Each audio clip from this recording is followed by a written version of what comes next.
Symphony আবারও চমক নিয়ে এসেছে L70 মডেলের একটি ফোন, একেবারেই নতুন। এই গত সপ্তাহে আরও দুইটা ফোন বের করছে, এই আরও একটা L70। দেখা যাক এই ফোনটি কেমন হবে আপনার জন্য। তবে এই ফোনটি সম্বন্ধেও কিন্তু আজকে একেবারে A to Z জানতে চলেছে। নেটওয়ার্ক এবং কল কোয়ালিটি, সাউন্ড লাউডে আসবে কিনা, সব তথ্য থাকছে এই ফোনটির ভিতরে। ভিডিওটা না টেনে কিছুটা দেখতে থাকুন, তাহলে বুঝতে পারবেন যে কি চমক সিম্ফনি আমাদের জন্য রেখেছে। অলরেডি আমি কিন্তু ফোনটি আনবক্স করে নিয়েছি, আর দেখতেই পাচ্ছেন হাতে পেয়ে গেলাম। বেশ সুন্দর, একেবারে যে সাইজটা বড় সেটাও না, একেবারে ছোটও নয়। ধরতে পিছনের সাইডটা গোলাকৃতির হয়, কিন্তু ধরতে বেশ সুন্দর, আরামদায়ক একটা ফিল দেয়। এবং দুইটা কালার ভেরিয়েন্টে মার্কেটে অ্যাভেলেবেলই পাবেন। সবচাইতে মজার তথ্য হচ্ছে ফোনটিতে টাইপ-C চার্জিং পোর্ট থাকছে, 3.5mm হেডফোন জ্যাক থাকছে। তবে ফোনটিতে বিশাল বড় সাইজের একটা টস হলেও কিন্তু আলাদাভাবে এই টস ইউজ করার জন্য সুইচ দেওয়া হয়নি, আপনাকে বাটন প্রেস করে সুইচটা চাপতে হবে। তবে এখানে আরও বেশ কিছু মজার মজার তথ্য আছে, সব একে একে জানতে পারবেন। তার আগে আমি রেয়ার প্যানেলটা একটু ওপেন করে নেই। হ্যাঁ, সম্পূর্ণ ফোনটি কিন্তু প্লাস্টিক বিল্টে ছিল। তবে এই যে রেয়ার প্যানেলটা দেখতে পাচ্ছেন, এখানে ম্যাট ফিনিশিং বেশ সুন্দর, এ কারণে কিন্তু বেশ সুন্দর দেখাচ্ছে।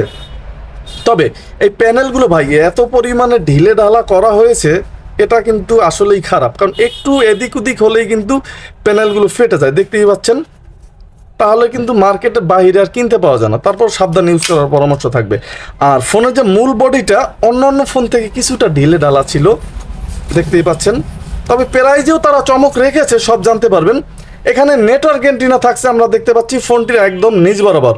এবং দুইটা সিম কার্ড ইউজ করতে পারবেন, বড় বড় সাইজের, দেখতেই পাচ্ছেন। ছোটোগুলোও করতে পারবেন, বসিয়ে নিতে হবে। এবং একটা এইচডি কার্ড কিন্তু এখানে 32 GB পর্যন্ত সাপোর্ট করাতে পারবেন। আর একটু উপর উঠলেই লাউড স্পিকার দেখতে পাচ্ছি, ফ্ল্যাশ দেখতে পাচ্ছি, এবং ফোনটিতে একটা ক্যামেরাও দেখতে পাচ্ছি। আর ফোনটিতে নেভি ব্লু আমার হাতে আছে, আর ব্ল্যাক কালার ফোনও কালার কিন্তু পাবেন। তাহলে আমরা বক্স কন্টেন্ট এক নজর দেখব। টাইপ-C চার্জার পাচ্ছি একটা, বেশ সুন্দর। এবং সাথে থাকছে 2000 mAh একটা ব্যাটারি।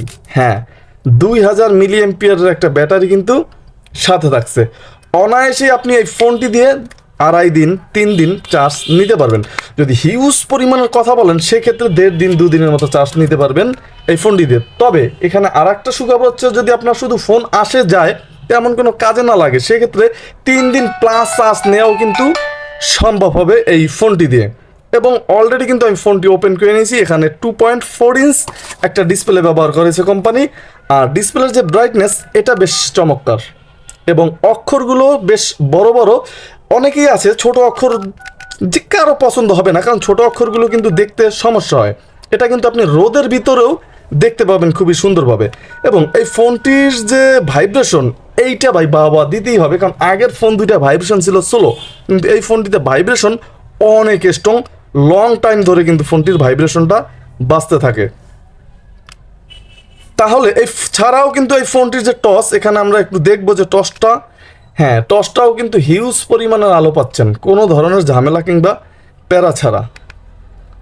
আর এই ধরনের কিপ্যাডগুলো আমি বরাবর বলে থাকি, এগুলো কিন্তু লং টাইম ইউজ করা যায়, কারণ উঠে যায় না, খোটাখুটি করলে উঠে যায় না, লং টাইম ইউজ করা যায় কিপ্যাডগুলো। এখানে স্টিল ফ্রেম দেওয়া আছে। তাছাড়া ফোনটির যে ডিসপ্লে, এটা একেবারে খারাপ না, তারপর আরেকটু বেটার করা উচিত ছিল। এবং এখানে 300 মেসেজ ক্যাপাসিটি থাকছে এই ফোনটিতে। তাছাড়া এই ফোনটিতে কিন্তু miss call, dial call, receive call থাকবে। এবং এখানে কন্ট্যাক্ট ক্যাপাসিটি থাকছে 2000। কারণ নতুন যত ফোন ছিল সিম্ফনির আমরা দেখলাম এই মাসে, সেক্ষেত্রে টাইপ-C চার্জিং পোর্ট এবং 2000 কন্ট্যাক্ট ক্যাপাসিটি কিন্তু থাকছেই। এই জিনিসটা খুবই সুন্দর উদ্যোগ। এবং এছাড়াও কিন্তু ফোনটির ভিতরে আরও আমরা দেখতে পাচ্ছি প্রোফাইল। এবং সর্বপ্রথম আমি রিংটোনটা একটু শোনাবো, যে ফোনটির সাউন্ড আপনি বাসাবাড়ির ভিতরেও পাবেন কিনা।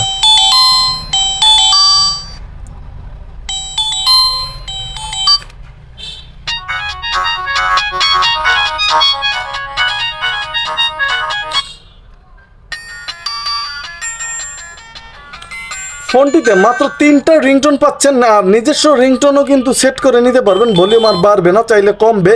তবে যদি জিজ্ঞেস করেন যে ভাই সাউন্ড কেমন, মিডিয়াম হবে ভাই, একেবারে যে আহামরি সাউন্ড সেটা না, মিডিয়াম প্রকৃতির সাউন্ড কিন্তু এই ফোনটির ভিতরে আমি যেটা দেখলাম। এছাড়া এখানে কিন্তু অ্যাডভান্স সেটিংস আছে, যেখানে কানেক্ট নোটিস আছে, অটো কল রেকর্ড আছে, ফোনটিতে অটো কল রেকর্ড করতে পারবেন। এবং এখানে ফোন সেটিংস আমরা দেখতে পাচ্ছি, ডেডিকেটেড কি থাকবে, কিপ্যাড লাইট সেটিংস থাকবে, এগুলো কিন্তু অন অফ করতে পারবেন এখান থেকেই। আর ল্যাঙ্গুয়েজ বাংলাতে ইউজ করতে পারবেন ফোনটিতে। তবে ফোনটি একটা রিস্টার্টও দিতে পারবেন যে কোনো প্রয়োজনে, এবং প্রাইভেসি লক করে রাখতে পারবেন। আর অনেকের অটো লকটা পছন্দ হয় না, তারা এইখান থেকে সিকিউরিটির ভিতরে কিন্তু অফ করে দিতে পারবেন। তবে ফোনটির থিমগুলো কিন্তু কিছুটা নতুন নতুন পরিবর্তন করেছে অন্যান্য ফোনগুলো থেকে, যেটা দেখতে পাচ্ছি। এছাড়া কিন্তু এখানে FM রেডিও আছে, ক্যামেরা আছে, সব অপশন কিন্তু দেওয়া আছে, ভাইব্রেশন টুল সহ, অ্যালার্ম, ক্যালকুলেটর, টস এখান থেকে ইউজ করা যাবে এবং ইন্টারনেট ব্যবহার করতে পারবেন। তবে আলাদাভাবে কিন্তু ফেসবুক, ইউটিউব, টিকটক এই সমস্ত কিছু না, কারণ এটা সম্পূর্ণ 2G একটা ফোন। এখন মূল আকর্ষণ ফোনটির প্রাইস কত? মাত্র 1400 টাকা ভাই। 2000 mAh ব্যাটারি এবং এই ফোনটিতে টাইপ-C চার্জার, মাত্র 1400 টাকা। মূল আকর্ষণ এই ফোনটির কলের সাউন্ড কি লাউডে আসে কিনা? হ্যাঁ, এই ফোনটির কলের সাউন্ড 100% লাউডে আসবে। আর এই ফোনটি যখন রিংটোন বাজে, লাউড স্পিকারে যখন কথা বলবেন, তখন হালকা একটু আলাদা শব্দ হচ্ছিল। আর তবে লাউড না দিয়ে কথা বললে কিন্তু কথা একদমই ক্লিয়ার, সেক্ষেত্রে খুবই চমৎকার, ভালো লেগেছে। কিন্তু লাউড দিলে কিছুটা শব্দ হচ্ছিল। আর নেটওয়ার্ক বেশ স্ট্রং, এদিকটাও ভালো। তাহলে 1400 টাকার বিনিময়ে 2000 phone book capacity, 2000 mAh big battery, 2.4 inch display এবং big focus light, digital camera এবং উইথ ফ্ল্যাশ লাইটও আছে কিন্তু এখানে, এবং type C charging port, GPRS, vibration, audio, video, wireless FM, dual SIM slot থাকছে, USB ম্যাস স্টোরেজ থাকছে 32GB মেমোরি কার্ড ব্যবহার করার সুবিধা। কেমন লাগলো 1400 টাকায় L70 এই ফোনটি আপনার কাছে? অবশ্যই আপনার মতামত জানাবেন। আর নতুন আরও আকর্ষণ নিয়ে হাজির হয়ে যাবে ইনশাল্লাহ। নতুন যারা আছেন অবশ্যই চ্যানেলটা সাবস্ক্রাইব করে দিয়ে পাশে থাকবেন। আসসালামু আলাইকুম।